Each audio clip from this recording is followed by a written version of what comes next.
Welcome, and good morning, good evening, somewhere in the world. I'm just saying hello this morning. Welcome to another edition of Motivational Sundays with Kevin and Friends.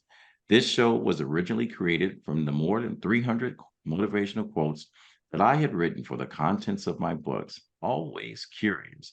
I was wondering if these quotes were words that just laid there on the page, or were there a conversation to be had? Based on your interpretation and perspectives, what created was a show that we tossed it out, see what people had to say. So each week, one of us brings on a motivational quote that either that we have connected to, we have created, or we had saw, and we bring it out. And based on our interpretations, each person participates. And that's again, all people participate.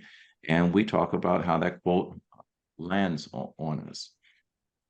This episode is brought to you by RMK Productions and the 10 United Podcast Network.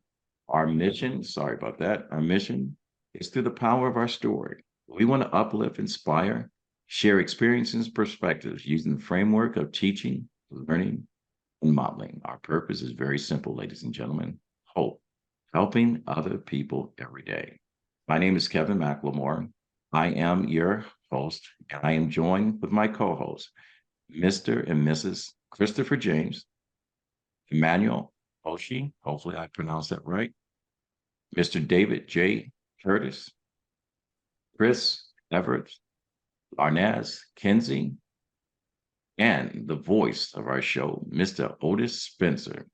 You're always welcome to join in. At the end of the show, I'll tell you how you can be a guest on. We have two new people here. So today, we got something to think about. Chris Everett. Oh, by the way, congratulations, Coco, for winning the U.S. Open. Chris Everett, I know you're excited. I know everyone's looking, "God, they got Chris Everett on the show." Yes, we do. We have celebrities here all day long. And Coco, hopefully we'll have you on the show to hear about your quotes, because I know you got something exciting to say. So with that said, Mr. Otis Spencer, will you please deliver today's quote? Good morning. Anger is a form of emotional denial.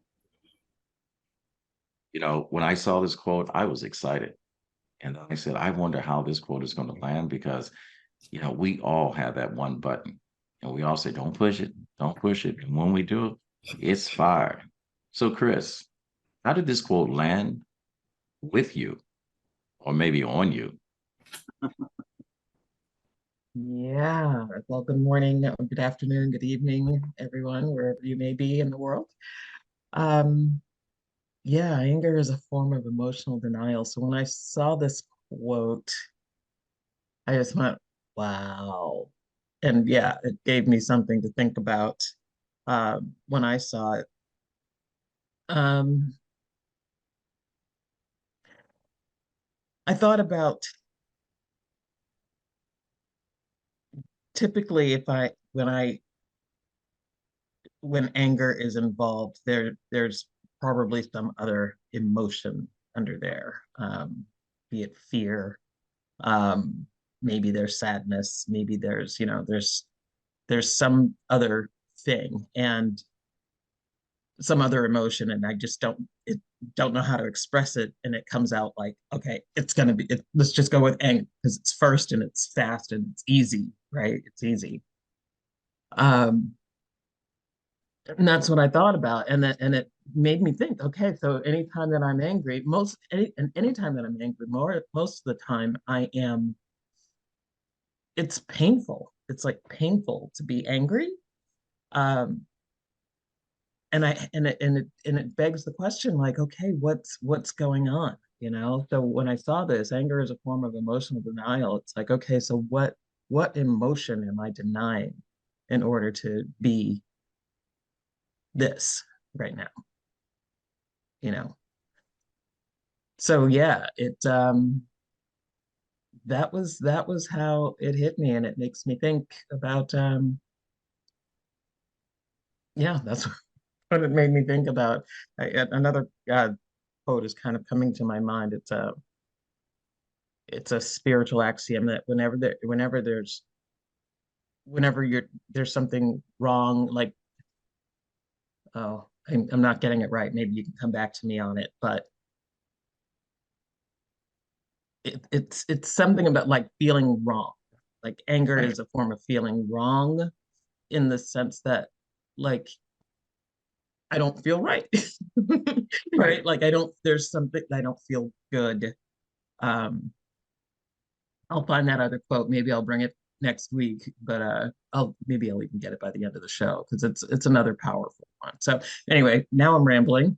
That's what I think about when I see anger as a form of emotional denial. Now, let me ask you this question. The reason why I'm going to ask you this, because a conversation came up, not only in mine, I mentor a young man that I'm teaching how to be a public speaker. And part of one of the steps in putting a presentation together, um, we talk about it's got to be personal. And then I heard Deion Sanders talk about this weekend about it being personal. What angers you?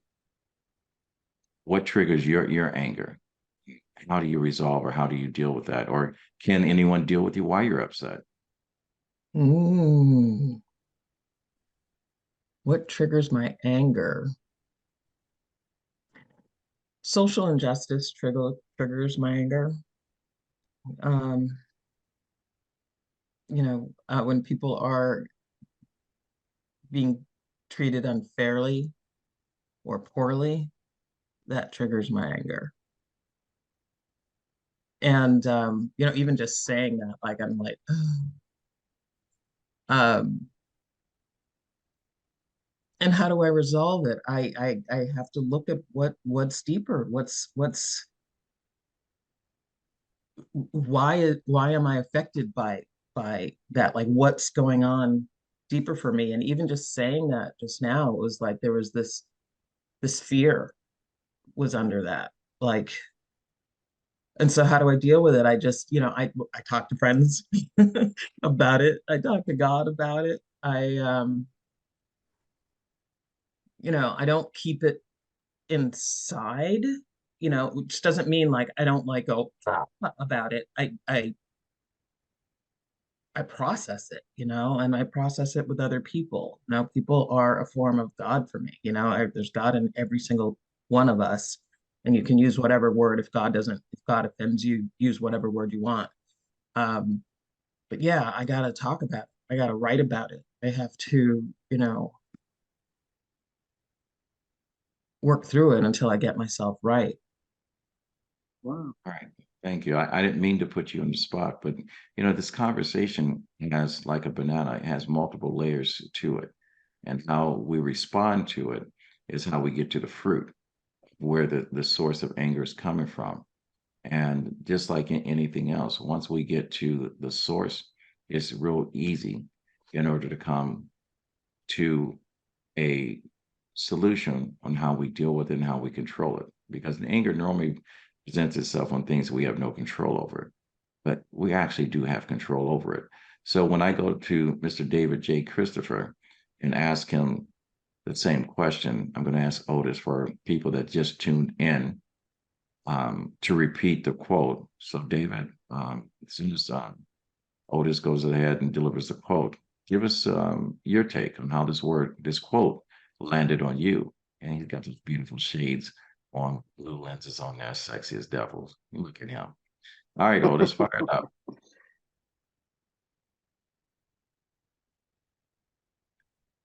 Anger is a form of emotional denial. Right. All right. It always works when you unmute yourself. You got it. Go ahead, do it again. Let's hear that golden voice of yours. Good morning. The quote is, anger is a form of emotional denial. You changed the whole show. Now it's desire. Oh, yes. All right. David, how you doing? We miss you. How's life going for you? Things are going well. Things are Good. going Love you, well. man. We Love you too. Miss you guys. Emotional desire. I had to do Denial. that because I know. Denial. I'm just kidding because you said it, Otis. All right. Uh, anger is a form of emotional denial. Um, Hitting on what Chris said, I think I'm angered when whenever there's any sign of you know, injustice anywhere, anyone, anyhow, that angers me. To speak to the anger part of that. And I was, when I read the quote yesterday, I was trying to figure out what the emotional desire was. I mean, see, oh, Yeah. that's what you did. What the emotional denial was. And I'm still trying to figure that out. I don't understand it. Maybe I just don't understand it. But I do understand anger, that's for sure. Yeah, I haven't quite figured out what the emotional denial would be. You ever have anyone come into your life that is just pissed off for the very existence that you showed up, and they seem to cast blame on them, and they never turn around and look at themselves? Because a lot of times when people are angry at themselves, they project their shortcomings in life on you, and they never turn around and look at. That's where the denial comes in, at least the way that I'm kind of feeling it. You know, people wake up every single day. I mean, look at us, beautiful melanated people, whatever. And there's a group of people that wake up every single day. And I had this happen the other day. I was standing in line in order to get my lunch. And the lady that was standing next to me took 2 steps away from me. And I told her, I said, ma'am, I really don't bite. She gave me this look, and everyone just shook their head. Think about that. Wakes up every single morning, doesn't even know who I am, what I've done, or whatever. But she's allergic to me 2 feet away from me because she's afraid. I don't know if I'm going to rub off. I mean, I'm a highly intelligent person. I'm surrounded by highly intelligent people. You know, I'm gifted in the crafts that I have. And she's afraid of me. Why? Because something that she's been taught and something she's caught. So when you talk about the denial, some people wake up every single day and deny the fact that we even exist. Some people wake up every single day and deny the fact that we even add value.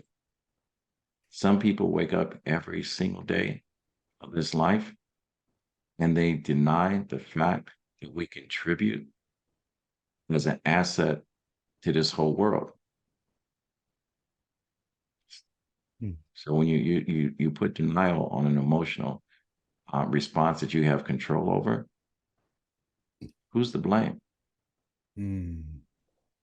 When now that you've framed it in that way, what it makes me think of is emotional intelligence. It makes me think that about, I don't know why, it just makes me think of problem solving and being able to come to some conclusion about something, and being able to vocalize feelings. That's what it makes me think of. Yeah, I think that's this is a longer conversation piece. It's definitely a longer conversation piece. Well, the show's 35 minutes. We're only a couple minutes into it. I'll let you come back to it. We have some brand new people on here, and I'm going to introduce you to a modern day Stephen Hawkins. But before, gift that keeps on giving, Miss Larnez Kinsey is a new co-host to Motivational Sundays with Kevin and friends. And Otis, if you don't mind, because I know some people are sneaking out of church in order to get a little bit of inspiration from us along with God. So if you don't mind for them repeating the quote. Certainly. Anger is a form of emotional denial. Larnez, how you doing, and welcome to the show. First timer. All right. Yes, I'm excited. And you had to come in on behind Chrissy Everett and this quote. You do know she's a famous tennis player. I know everyone's freaking out. They're No, going, no. she's melanated. She's melanin. I saw Chrissy play. Oh, yes. You know, once Chrissy played, everything got a suntan. Right? Hmm. Ask Coco. All That's right. beautiful. I'm excited to be here. Grand rising to everyone. I love the points that Chris and David made, right? Anger. This quote, you know, touched on my professional life and my personal life, right? Because we don't realize how intertwined they are in. It's like this, right? And we don't notice. I work in a very intense environment. And I see kids come in and they're only taught two emotions, happy or mad. That's it, right? And it goes to David saying emotional intelligence, right? I work in a psych ward for the criminally insane, right? And kids get caught in the system, right? Because they're running away from Rikers, right? And compared to Rikers, this is Club Med, right? So once you walk into the doors, you don't know what you're walking into. And you can't articulate properly. So you become prey on purpose by accident, right? And your only emotion you know is to fight because your parents fight. We know how to be warriors. We're learning other skills. We're learning to tune into ourselves. But I just started learning that like 8 years ago. And I already have adult kids, right? So I can tune in to the babies that I could tune into when I needed to try to steer them the right way. But my older children, all you know is angry and happy, right? Because when I was in that environment before I understood what emotional poison was and how it travels through people easily because you press on pressure points, right? Unconsciously. I used to come home and be angry because I couldn't unwind, right? I didn't know to check it at the door. And I used to tell my daughters, you know my routine. Why, when I come home, do I need to tell you to do your chores? I was at work for 16 hours and I was telling people to do things all day long. You think I want to come home and tell you what to do and you know what to do? But when I started checking myself and tuning into me, I started to notice I'm teaching them how to get negative attention when they want attention. I'm teaching them how to do it in a home. How long have I been teaching them this? Right? So then I started saying, oh, she wants me to be around her. So now, before I used to be like, why didn't you do this and why you didn't do that? Now I just get into bed with you. What do you, Ma, get away from me? No, no, no. Your actions are telling me you need me here. Right?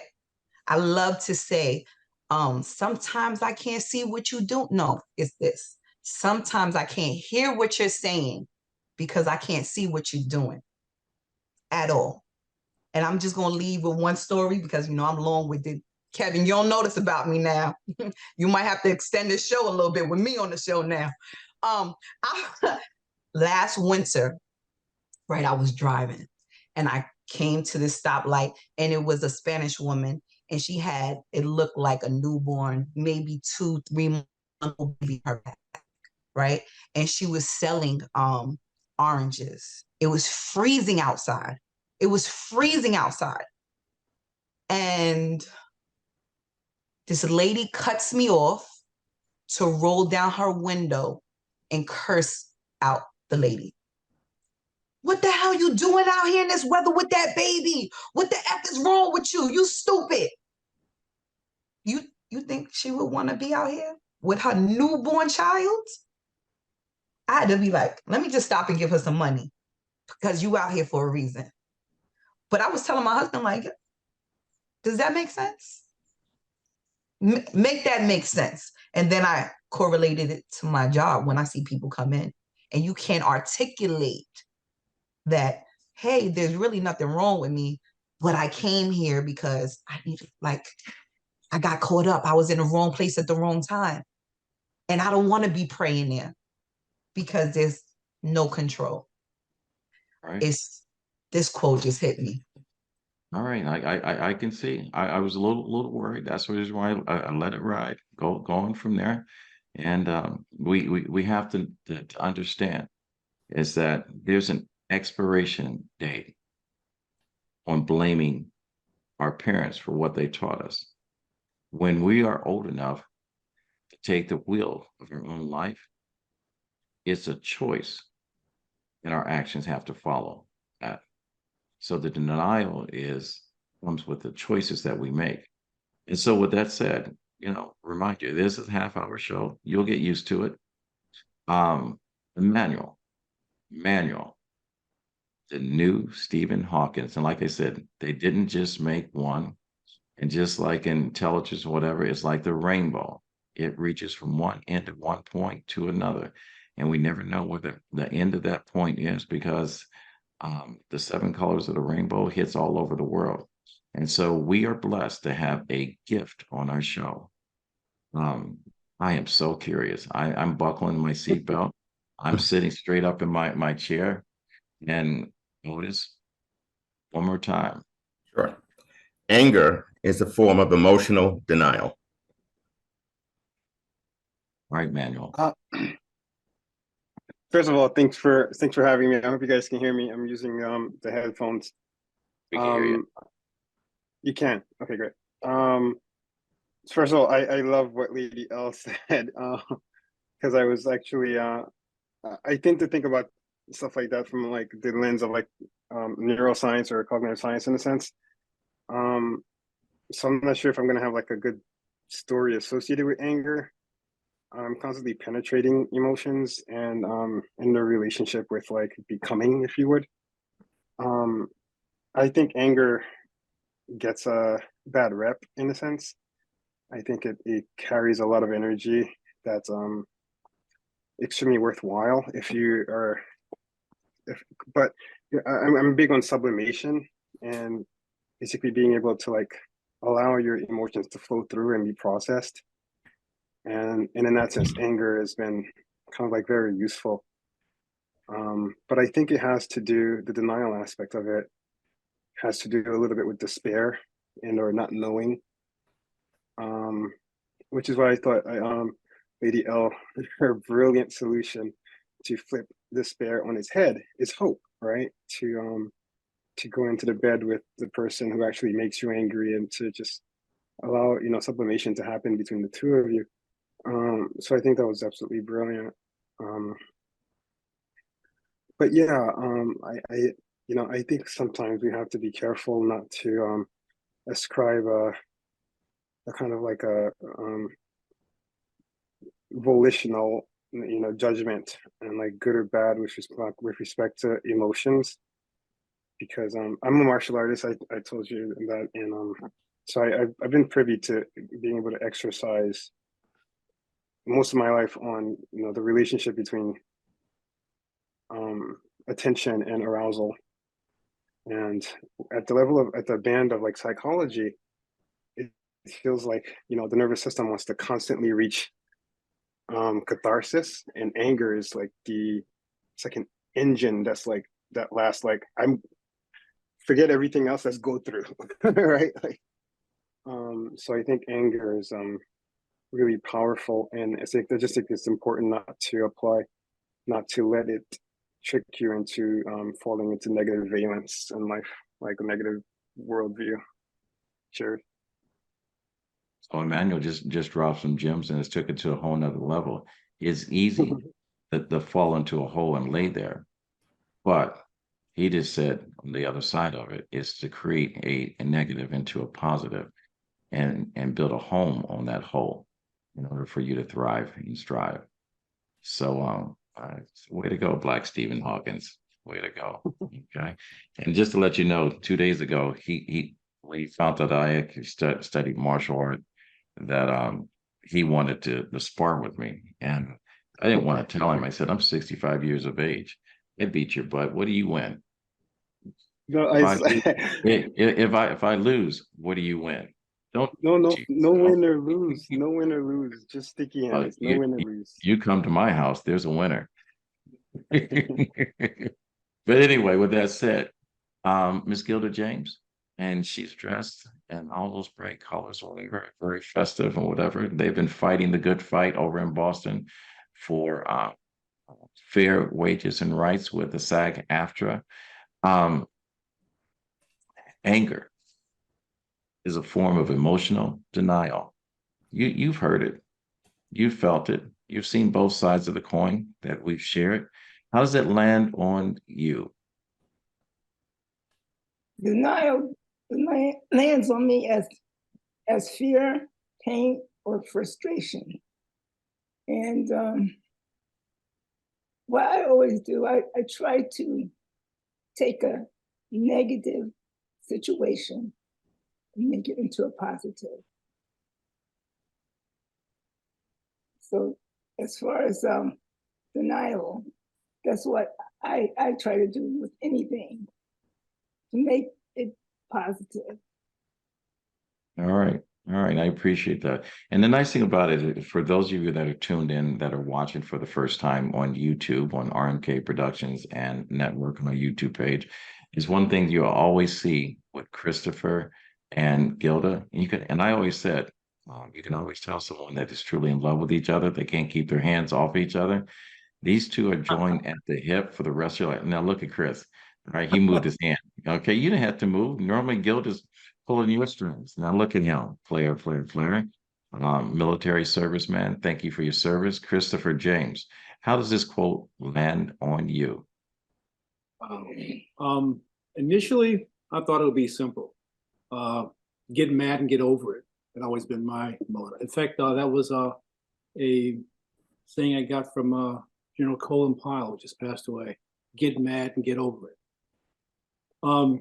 And as I was saying to Kevin before we started, oftentimes in my military service, the emotion of anger, or in other words, when the scene chief got mad, people knew it because I would become quiet. I would rein in whatever energy that Manu talked about that is brought up through anger. Oftentimes, because I tend to break things when I get mad. When I allow anger to express through me, things get broken. People's impressions are destroyed forever. And I go through a lot of expensive equipment. I throw things. There was an era, in the mid-70s, where they had the styrofoam brick that you threw at the television whenever something didn't go your way. I love that invention. It saved me a lot of TVs. I didn't buy another TV after that. But the whole idea is, in the military, anger had a whole different meaning. When, as you say, when someone got pissed, okay, that was your indication that whatever you had just done, okay, you're going to receive all those negative, gifts that particular exercise drew up. And we had a special place for anger or whatever, but I never associated with a defect or a defense mechanism or well, as we said, emotional denial. We always saw anger as simply a tool, something that we use, something that we had, something that everyone had. And if it could be tapped into and applied positively, we jumped on it. One of the, another thing I did when I was in the service, I was a boxer. I boxed, and one of the my coach's favorite things is before the bell rang, before I go in, he would slap my head and say, "Get mad, get mad, get mad." And we would take that anger, focus it against that poor fellow on the other side of the ring, and just pound him into a mess. But we had a different take on anger. It was not so much an emotional thing that would flip on, flip off. We used it, and in a lot of cases encouraged it. But I never really saw it as a means of denial. It was a tool. But then again, the military has always taken things that sat for days as nothing and use it as a tool. That's what the first rock became a weapon for some caveman a couple thousand years ago. But anyway, I like, in fact, I loved Larsen's, I'm not pronouncing your name right. Larsen's or Larnez, I'm sorry. Yes, Larnez. I loved her reaction to it. I spent some time in law enforcement, mainly on the custody or the criminal custody side, and I understood that mindset. And of course, Manuel just tore me upside down when he flipped anger into a positive thing. It was a lot like what we do in the service, use it as a tool, as a positive thing. But you know, my initial response has changed dramatically from 30 minutes ago. I had an idea of what I thought anger was and its effect on emotional denial. And it's flipped upside down and back again and flipped upside down. You know, so I really don't have a set platform as to where I feel or where I stand on anger. I know in the military we used it. I know in social interactions, I try to control it. But I now have new ideas as to what it could be about from what Emmanuel said, what Larnez said. So thank you too for joining us. It's amazing. It's amazing from listening to the interpretations of each individual on the same quote. You know, we've turned anger into a conversation where rage decorated the street, and then we listened to Manuel turn anger into a position to where anger could be positive. And then listening to Christopher, we've taken anger and we identified it as a tool based on the circumstances or situations. Chrissy, look what you did today. Look what you did. All right. And like peeling the layers back to from a banana, you got 5 layers. And I'm going to ask Otis to repeat this one more time to pull back the last layer before we get to the fruit. And then Otis, give us your share. Sure. Anger is a form of emotional denial. As I'm listening to everyone speak, I'm taking down different notes. Typically, if someone's being criticized, you might get anger because you're hearing negative things, or you need to fix that and you need to fix this, and you're not believing in what that person may be telling you. They can see things within you, and it could be a positive criticism versus negative, but you're not going along with the program. Some people are slower to anger. They're more in control of their emotions. Then I listen to Larnez and I think about the twins that I had here, and I understand where she's coming from. You know, yes, they had a very dysfunctional family, but you're trying to help them and say, hey, here's X, Y, and Z that you need to accomplish. But they don't seem to get it. You tell them politely, but it gets to the point where you have to understand what you need to do to succeed. And then taking on a different note, is somebody harassing you? You're not going to stand there and take it. Of course, anger is going to come out. You need to set that person back in their place. Way to go from the voice, right? From the heavens, look up. Here comes Otis. All right. It's hard being the last voice of conversation of so many intelligent people with conversations. And that's the reason why I was taking notes as I was listening. So when I look at this, my success throughout my career as a young athlete, anger was the fuel that was put in my fire. I started to write notes and I said, anger resembles fire in me. The more you feed it, the more it burns, the more things you burn. It got me into football.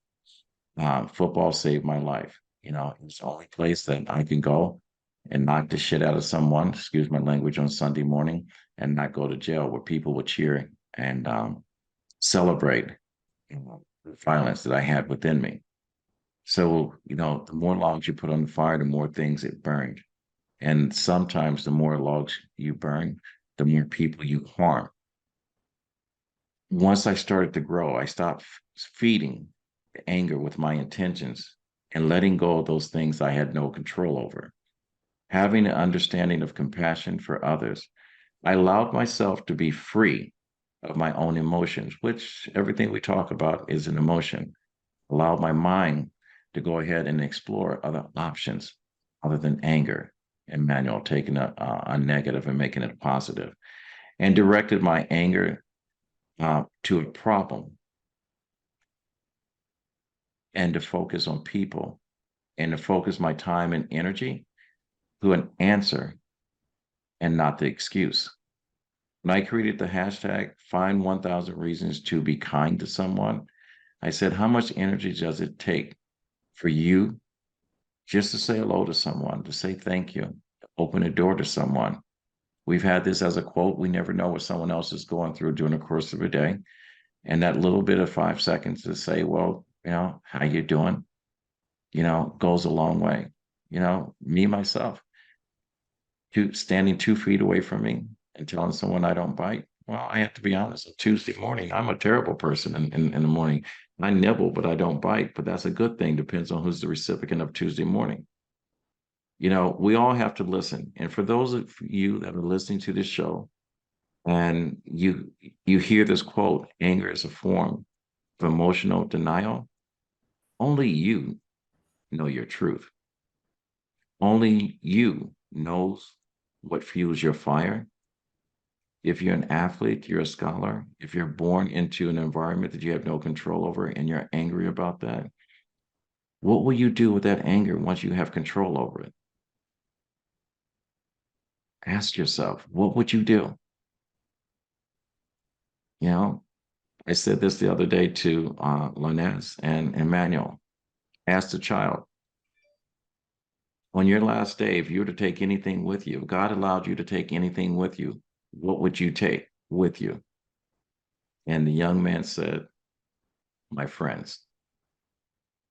And first I thought I laughed or whatever, but when I understood what he was saying, he said he wanted to take with him not the possessions he owned in the world, but the experiences he shared with the people that was close to him. Think about that. Think about it the next time that you're upset about something and ask yourself, what are you really upset about? Reality is people are going to hurt your feelings. All right. You're going to get over that. Reality, people are going to disappoint you. Your spouse or someone may make decisions that are not popular to you. The reality of life, it is hard. No one wants an easy life because you will not appreciate the easy days if you don't survive the hard days. You won't survive a good relationship if you don't understand what it's like to be in a bad relationship. And opportunities that provide us to have a better life, you won't appreciate it or keep those opportunities as present if they come too easy for you. Everything we do is work. And with that said, ladies and gentlemen, I want to thank everyone for tuning in and listening and allowing us to share. Yes, it's a 30-minute show and we went over. Thank you, Ms. Larnez. But that's okay. Just like Dion said in this quote, I don't care what you think about me. This is my show. We're going to do it anyway. If you like what you've heard, you'll tune in, you'll stay in. If you learn something, there's an open seat for you. We welcome everyone and anyone as long as it's positive. We meet every Sunday at 9 a.m. Eastern Standard Time. You can reach us on RMK Productions and Network on our YouTube page. If you like what you've heard and you want to follow and subscribe, please do. Remember one thing, I'm a person that's not looking for 100,000 or a million people that will follow and subscribe, because those numbers don't matter to me. What does matter to me is people that have a higher call to action, the people that want to get involved or that want to help, the people that are pushing the spectrum for better lives for everyone, the people that are creating hope. So if you're one of those people, go ahead and click on that icon and subscribe and follow. If you'd like to find out how to get on this show, and it doesn't make a difference where you come from, what you look like, what your preference is, or whatever the case may be, everyone's welcome. Go to info@rmkproductions.org, fill in your information, and we'll send you the Zoom link. And I think it's posted at the end of this podcast. We do it every single week. I just want to thank all the guests, my co-hosts, Chris, Gilda, Manuel. I hope you come back. Thank you, everyone on mute. Larnez, thank you, Chris. I'm so happy. I knew you had to celebrate when you saw Coco win. Another icon, whatever, our celebrity. David, my brother from another mother, and the voice, Otis Spencer. I want to thank everyone. But before we close, we do this every single week. We give a quick second. So, I'm asking you to time, not to build a watch. So, don't make it too long, Larnez.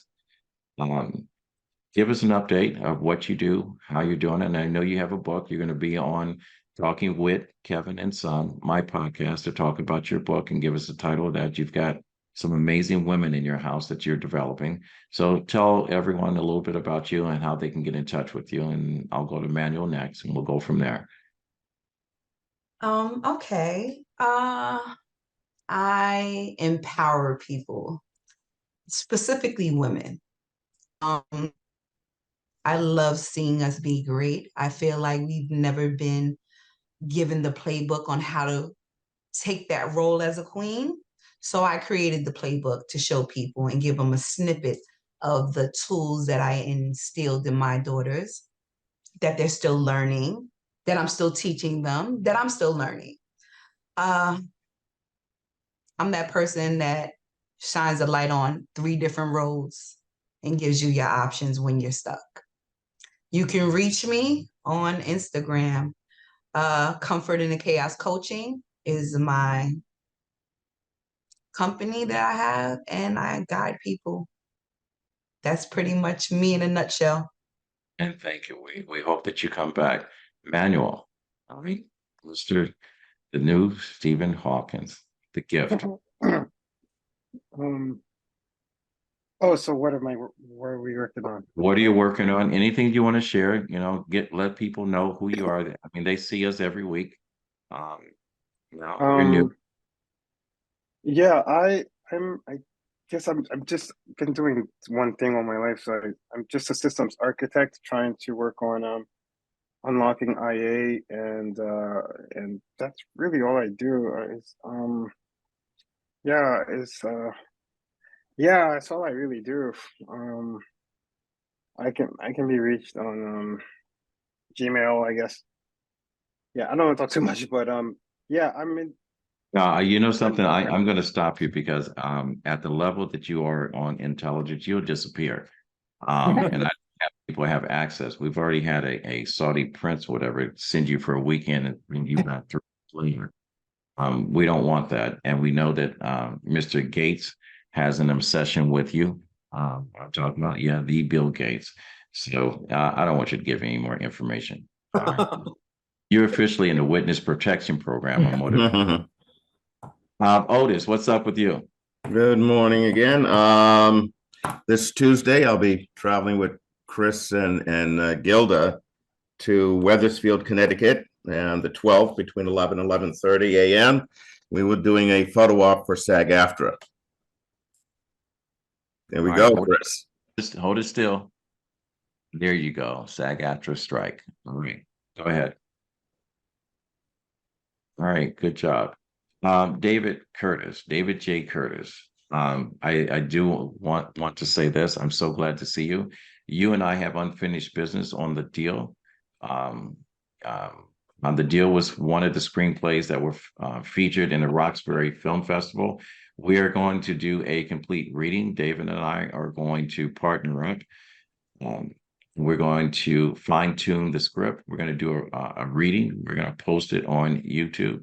We're going to set up a GoFundMe page. So for those of you guys that have never, ever, were always curious about how to get involved in a film project, this is a film project that the return on your investment will turn back twofold for you. So this is something that we are doing. So, David, and also David's going to be directing the film. I've asked him not only to help me write with it, but to direct it. So, David, I know I spoke for you. What else is going on in your life? That's about it. That's it. No, I'm just kidding. Before one of the reasons I've been tied up is we're in pre-production for my short Love of a Lifetime, and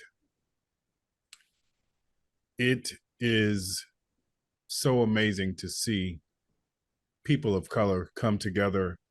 Mind you, SAG-AFTRA is on strike, and IATSE unions and the Writers Guild are on strike. So that means people are working either for the love of the project or for free, or they're finding other things. And we've just got I think we're up to 15, 20, including cast people who are working for little to no money for this on this project, and it just warms my heart. I'm the writer, director, and one of the stars in this short, and we just got script lock yesterday, and we are about to get location lock this week and start rehearsals. We shoot October 6th through the 9th. That's what's going on with me. Good. All right. And thank you. And good things to come. Fritz Everett, how you doing, Star? I'm doing well. Thank you so much. Yeah, I am in Tech Week for a show that I'm in that opens on Friday night, the 15th of September. It's called Break Break. Going to be at the Boston Center for the Arts. And yeah, so I'm in the process of Long Days, which is absolutely fabulous. It's a wonderful play. It's a sci-fi play. You don't get a lot of those. So if you're in the Boston area, we're playing from the 15th of September until the 23rd of September. And you can find us on Instagram, the Legionnaire Theater Project, Legionnaire Theater Project on Instagram. So come see us. Yeah. Thank you. Chris and Gilda, what are you up to? Rally, rally, rally. They are fighting the good fight for the SAG and AFTRA Yes. fight and the voice. Yes. Mr. Oden. Yep, as I just said, will be joining Chris and Gilda to the strike in Connecticut as well as Northampton, Massachusetts. Yes. All right. So I'm going to wrap up, and I think most of you guys I've shared. I am 90%. Well, my book is almost ready to be released. The world's not ready for you. I've shared it with most of the people on this last. I think Chris, you responded. I haven't heard back from you, Otis. Christopher, I haven't heard back from you. I know Linaz shared it with you, I believe. I think. And David, I have not shared it with you yet. But when I sent it over to my wonderful editor, Judy Fennell, and I gave her the instructions. It took me about an hour and a half to write the manuscript. First time I've ever written anything that I had very few grammatical or spelling errors, punctuals or whatever. And I can safely say that God wrote the book for me, because every word, there's a tear behind it. I lost my younger sister, and it wasn't supposed to be a book that I was going to share with the rest of the world. It was supposed to be something that was going to leave tangible for my two nephews and my niece that were surviving their mother. and it turned into a lot more. I was asked if I could draw, and my editor was surprised when I showed her that I actually could do it. And 9 months later, the 26 drawings that are in the book are being featured in a very special way that makes it almost impossible for you to separate the words from the images that are on there. And the book is ready. It's awesome. I've already been committed to 2 book signings, and the book's not there. 2 national radio shows, including the Les Brown show. And there's some good things happening to it. Probably going to talk to Linez after this and talk about marketing. But for anyone that is a coach, teacher, a mentor, someone that's giving back, or someone that has a strong presence in their life, this book is something that's for you. My ultimate goal, and I'll put it out there, is that for the next 100 years, that this book is graceful, one of the top 10 giving gifts, not only in the holiday season, but throughout the rest of the world. So with that said, I'm going to wrap up the show, and I want to thank everyone that tunes in every single week. We had 187 new people that subscribed and followed within last week, so the show is growing. There's some good things coming out, and hopefully Atlanta's ready for us, because one day this is going to be a TV show. This is at least what I'm hearing. I can't keep a secret, so I don't know what's going on, but there's some good things. God has blessed me to be surrounded by some really intelligent people. And I've always said, if you're the smartest person in your circle of friends, you need to get new friends. And I thank God that I have people that are at such a high level as far as emotional intelligence, spiritual intelligence, and just good common sense, that I'm associated with you. And to my listeners, you have no idea how much I appreciate you. So with that said, we're going to end the show until next week. It depends on who's coming back next week. Lanez, if you're coming back the following show, if you want to bring back the quote, and just remember it's a half-hour show, so the quote needs to be short. I already have one in the chamber. All right, we're going to leave it up to you. And with that said, my grandfather always said, when you get to a point that you can help someone else, it is your duty to do so. Reach one, teach one, and we'll fade to black.